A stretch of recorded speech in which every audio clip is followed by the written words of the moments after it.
Hi friends, welcome to Mukta's cooking. আজকে আমি আপনাদের জন্য নিয়ে এসেছি চিলি ফিশ রেসিপি। আসুন তাহলে এবার এর পুরো প্রণালীটি আমরা দেখে নিই। এখানে আমি রুই মাছ নিয়েছি। রুই মাছের কোলের মাছগুলো আমি লম্বা করে ফিশ ফিঙ্গারের মতো কেটে নিয়েছি। এখানে আমার 2 কাপ মাছ আছে। মাছগুলোতে আমি সামান্য লবণ, একটি ডিম, সয়া সস দিয়েছি 1 চা চামচ, টমেটো সস 1 চা চামচ এবং কর্নফ্লাওয়ার দিয়ে ভালো করে মাখাবো।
ফ্রাই প্যানে তেল গরম করে ডুবো তেলে মাছগুলোকে আমি ভেজে নেব।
ফ্রাই প্যানে 2 টেবিল চামচ সয়াবিন তেল দেব আমি। তারপরে পেঁয়াজগুলো একটু ভেজে নেব। আমি পেঁয়াজ দিয়েছিলাম আধা কাপ। আর এবার আমি গাজর দেব। গাজর নিয়েছি আমি 1টি, ক্যাপসিকাম নিয়েছি আমি 1টি, আর একটি টমেটো নিয়েছি। সবই আমি একই সাইজের করে কেটে নিয়েছি। তারপর আমি একটু ভেজে নেব।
এবারে আমি সস দেব।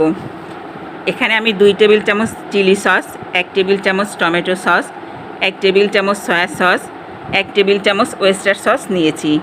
আর আমি শুকনো মরিচের গুঁড়া নিয়েছি 1 চা চামচ। তারপরে আমি সব কিছু দিয়ে সামান্য পানি দিয়ে একটু রান্না করব। তারপরে আমি মাছগুলো দিয়ে দেব। মাছগুলো দিয়ে আমি 5 মিনিট ঢেকে রান্না করব। এই রান্নায় আমি লবণ দেইনি, কারণ মাছ ভাজার সময় আমি লবণ দিয়েছিলাম আর সসে লবণ থাকে, সেজন্য আর আমি লবণটা দেইনি।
5 মিনিট হয়ে গেলে আমি ঢাকনাটা উঠাবো।